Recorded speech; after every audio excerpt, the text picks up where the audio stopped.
الحمد لله المحمود على كل حال، ونعوذ بالله من حال أهل الضلال،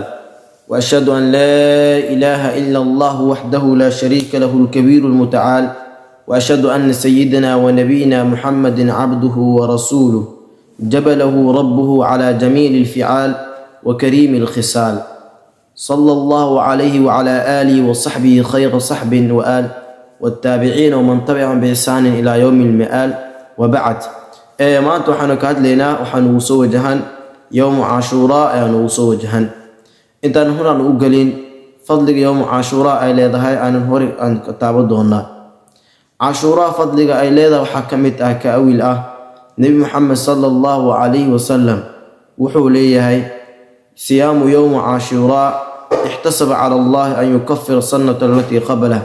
yowmu cashuuraa soonkeeda oo la soomo waxaad ilaahay oo ajir xisaabanaysaa inuu ku dhaafo sanadkii horeeyay oo yowm cashuuraa ku horeeyay dembigii aad samaysay oo dhan inuu ilaahay ku dhaafo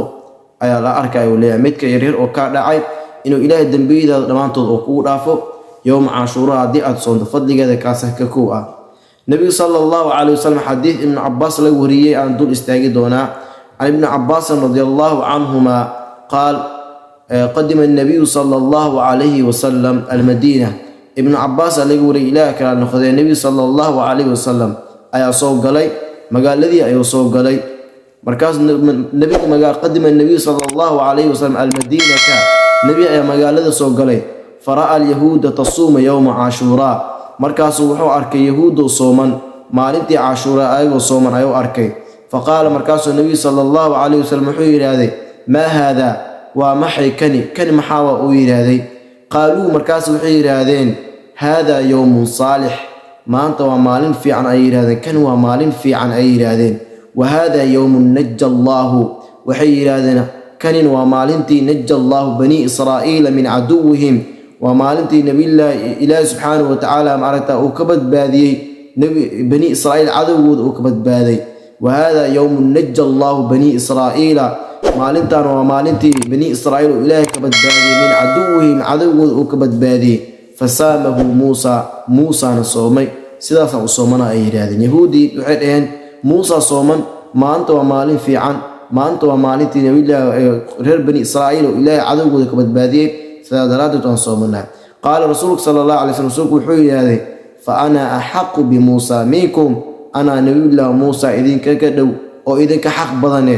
markaas wuxuu yiraahday fasaamahu wa amara bi siyaamihi nabiga sallallahu alayhi wasallam wuu soomay amarna ku bixiyay in la soomana amaruu ku bixiyay. walaal hadaba yowm cashuuraa ka faa'iideyso yowm cashuuraa fadligaas ay leedahay. hadda waxaan dul istaagi doonaa maalinta yowm cashuuraa waa maalinta isniinta weeyaan. nabiga sallallahu alayhi wasallam xadiis kale laga wariyay ibn Muusa laga wariyay asna al-Ash'ari abu Muusa al-Ash'ari laga wariyay wuxuu leeyahay nabiga sallallahu alayhi wasallam abu Muusa al-Ash'ari wuxuu yiraahday kaana ahlu Khaybar yasuumunahu yawm cashuuraa ahlu Khaybar way soomaan maalinta cashuuraa way soomaan wa tattakhiduunahu waxayna ka dhigtaan ciidan ciid ay ka dhigtaan maalin ciid ah ay ka dhigtaan yiraahday wayalbasuuna nisaa'ahum fiihi xuliyihim wa shaaratihim dumarkoodana inaagahoodana waxay u soo xiraan dahabkoodii iyo calaamo ayaga lagu garanayo ay u soo xiraan ay yiraahdeen. markaasuu nabi faqaala nabi sallallahu alayhi wasallam nabi sallallahu alayhi markaasuu wuxuu yiri fasuumuhu antum idinkuna sooma ayuu yiraahdeen. haddii yahuudi maalintan maalin ay farx ay u tahay ciidayaan dumarkoodina ay dahab u soo xirayaan iyo calaamad ay gooni lagu garanayo u soo xiranayaan nabi wuxuu yiraahday fasuumuhu antum idinkuna sooma ayuu yiraahdeen. haddana xadiis kale nabi sallallahu alayhi wasallam wuxuu yiraahday yahuuda way soontaa maalintaane maalinta cashuuraa way soontaa yahuuda ala khilaafo oo waxaad samaynaysaa maalin isniinta weeyaan maalinta cashuuraa birito axada ah soon isniinta ku dar mis waxaad soomaysaa isniintaad soomaysaa talaadada ku sii daraysaa maalin dib u dhig ama maalin ka hormari labaduba way bannaan tahay. maalinta yowm cashuuraa ka faa'iideyso haddaba walaalaha kale u shargalay khayrka sii gaaro oo wanaagga sii gaaro. wassalaamu calaykum waraxmatullaahi tacaala wabarakaatuh.